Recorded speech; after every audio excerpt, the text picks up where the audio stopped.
今天我是去参观一个景区，众所周知，中国古代的皇帝有400多位。那么皇帝长什么样，一直是一个谜底。明清的时候还好，留下了一些画像。那么再早之前呢，基本上就不知道了。那作为中国唯一的女皇帝，武则天长什么样，更是大家喜欢乐道的。因为大家也看了很多电视，很多人演绎过武则天。那特别是很多人都在说，洛阳龙门石窟的卢舍那大佛就是按照武则天的模样建造的。那么今天我们来到四川广元的黄泽市，这里听说有一个武则天的真身塑像，武则天长什么样，在这里就能够诠释得到了。现在我们去看一下武则天到底长什么样子。说到这里是属于四川的广元，这个城市可能很多人不熟悉，但是在古代从陕西进入四川，这里基本上是必经之路。还有蜀道难以上青天的剑门关，就是在广元境内。旁边这是嘉陵江，嘉陵江从广元穿越而过，最后到达重庆。嘉陵江的源头是在秦岭的大山，离宝鸡市很近。今天来参观的黄泽寺就在嘉陵江旁边。这个寺庙始建于北魏时期，离现在大概1500年左右。按照资料说法，这个寺庙供奉的武则天真身塑像是全国唯一的。等一下看到了，跟我们想象中的对比一下，或者是跟影视剧中的武则天对比一下，了解一下有什么区别。一进来，这里就是一个二圣殿。什么叫做二圣呢？因为武则天和唐高宗李治并称二圣，所以说叫二圣殿。那里面肯定就是说有武则天和李治的那些塑像。这个就是唐高宗和武则天，东面是唐高宗，西面是武则天。按照古代的资料记载，利州就是广元以前叫利州，在唐朝的时候，它这里确实是有2个武则天和李治的真龙像，也就是说武则天和李治长什么样子，当时就在这里体现了。那么现在是按照以前复原的，故而呢，在这个地方也可以称之是他们长什么样子。那么在后面还有一个武则天单独的真身塑像。一开始我以为黄泽寺只有一尊显示武则天的相貌是什么样子，但这里呢也能够体现得到了，是意外收获因为是看了资料才知道为什么会称为二圣呢？因为是这样的，武则天当上皇后之后，她展现了极强的政务处理能力。公元659年，唐高宗李治患病，就是我们常说的头痛，经常处理不了政务，所以呢，他就把权力下放，交给武则天，让武则天帮处理政事。所以在公元664年，就是每次上朝议事，李治就坐在东面，武则天就坐在西面，所以当时天下政事，武则天都能够听到、看到。那么2个人坐在上面，在唐朝皇帝被称为圣人，那么武则天也一直坐在上面，故而呢就被称为二圣，是这么由来的。再给大家看一个东西，你看武则天是坐在这里，她下面这个是什么？有点像莲花吧，就像莲花台座。因为武则天比较信奉佛教，李治也是同样如此。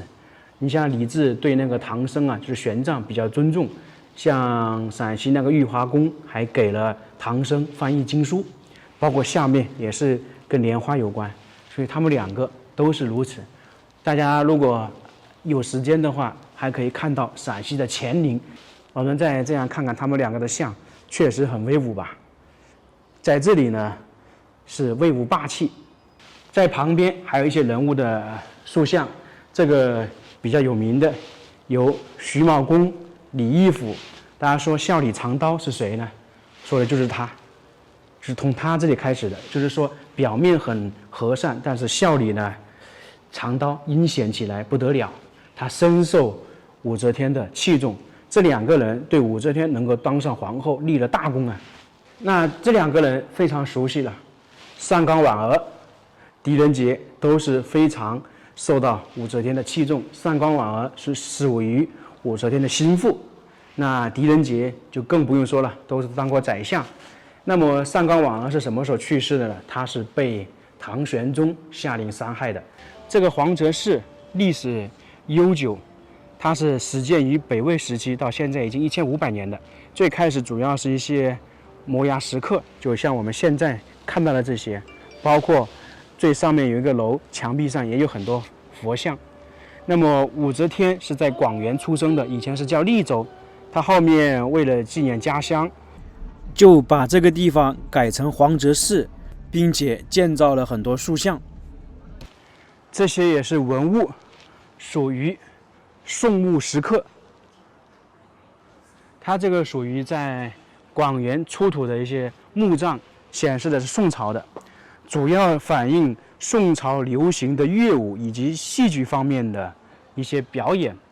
大家都知道，宋朝是中国古代一个经济比较繁荣的时候。那经济繁荣，大家都知道，同样的精神层面就也比较繁荣。来到了黄泽寺，我们看到了武则天和李治的塑像。现在呢，就来讲一讲李治的故事。在很多影视剧中，把李治演绎的是软弱无能，被武则天最后掌握了权力。其实李治是中国历史上杰出的皇帝，他算是被严重的低估了。唐朝在他手上疆域其实算是最广的。那么李治为什么会被低估呢？大家首先想一想啊，李治登基的时候，他其实算到很大的掣肘的。因为他父亲李世民给他留下了几个辅政大臣，像长孙无忌和褚遂良，他没有什么权利，他是经过一系列的手段才掌握大权。首先可能就是说，把那个王皇后废掉了，理由是没有生孩子。那么王皇后被废掉了，就相当于打击了那些大门阀，特别是5姓7望的那个王家。后面又要立武则天为皇后，当时长孙无忌是强烈反对的，但是呢，最终他成功了，这样就打击了长孙无忌。最后呢，把长孙无忌、褚遂良那些人赶出朝堂，并且把他们弄死了。所以李治不是我们简单的看到那么软弱无能，他的手段是非常厉害的。我身后就是则天殿，里面呢就是有一个唐朝留下来的石刻，就是武则天的真身像、真容像。众所周知，中国封建社会是男权统治的时代，唯有武则天是一个女人称帝，古今一人，独步千年。广元古称利州，它的山山水水啊，孕育了一代女皇武则天。因为武则天被记载是出生在广元，她的父亲当时也是一个官员嘛，在利州当都督。武则天一生呢叱咤风云，指点江山。她14岁入宫，到32岁参政，再到63岁称帝，差不多80岁去世。执政和称帝大概50年，也就相当于统治了唐朝将近50年。32岁，大家想想我们在干嘛？人家32岁已经基本上掌握了国家大权了。武则天也算是雄才大略。就在前面，有点反光，我们侧着看一下。这个就是武则天的像，大家一眼看去金光闪闪的，怎么是石刻呢？其实它是有一段历史的，唐朝遗留下来的。它最早是属于石刻，在93年，好像有一个人捐了一些金帛，所以呢，就是现在这个样子的。那这个武则天的像，大家首先看一下哈，它不是年轻的，也不是中年的，是属于武则天登基之后的一个真容像，所以呢有点老态，但是同时也不失威严。你如果仔细看的话，感觉他的双眼在目视全方，在看你的群臣到底在干嘛，有一股不怒自威的感觉，所以让人看起来有点胆战心惊、不寒而栗啊。可以看到他是坐在这里，有点我们说的像一个佛在入定一样的，这个是有说法的。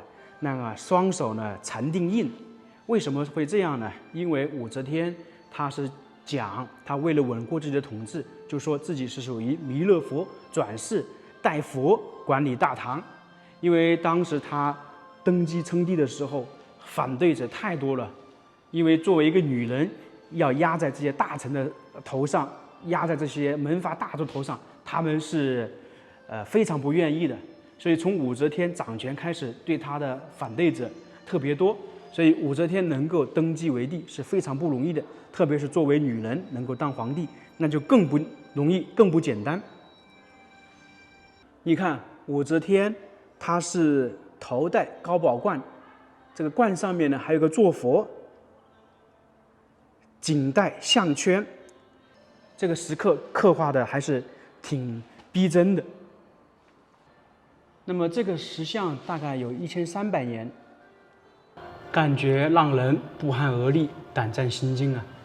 确实让人害怕，因为他威严太高了，威望也太高了，而且当时他为了当皇帝，就我们说的杀了太多的人了，所以很多人对他害怕。看看这个，左边那幅画像属于宋朝一个诗人根据资料把武则天画出来的，属于青年时期、年轻时的。而旁边这个画像呢，就是我们看到的这个真龙像以前的样子，就93年之前的，就是一个石头的，看到是不是有点不一样？那个时候显得武则天有点比较苍老，后面经过修缮，加了一层金箔上去，就是我们现在看到那个样子了。大家看了武则天这个真身塑像，感觉如何？跟你想象中的武则天有没有区别？仔细看，大家会不会害怕？反正她那个眼神真的有点让人害怕。故而千古之谜，武则天长什么样子？可能就是长这个样子吧，大家相信不？我觉得可信度还是很高，因为这个黄则寺是武则天要去改名的，不可能无缘无故建设这样一尊塑像出来，基本上还是按照武则天的模样来的。因为这种皇家寺庙，武则天没有下令建造哪一个，其他人是没法建的，没法弄的。看完武则天的真身塑像、真龙像，我们再去上面看一下，还有一些北魏唐朝留下来的摩崖石像。这就是黄则寺的一些佛窟，此窟为马蹄形平面，里面锻造的是一佛、二弟子、二菩萨、二力士7尊像，很精美吧？属于唐朝初年建的，可以感觉跟洛阳的龙门石窟相媲美了。在北魏还有隋唐的时候，这些石窟都比较多啊。我只去过洛阳的龙门石窟，其他3大石窟我都没去过。这个黄则寺我们就看完了，武则天到底长什么样子？来四川广元黄则寺就能解开这个秘密。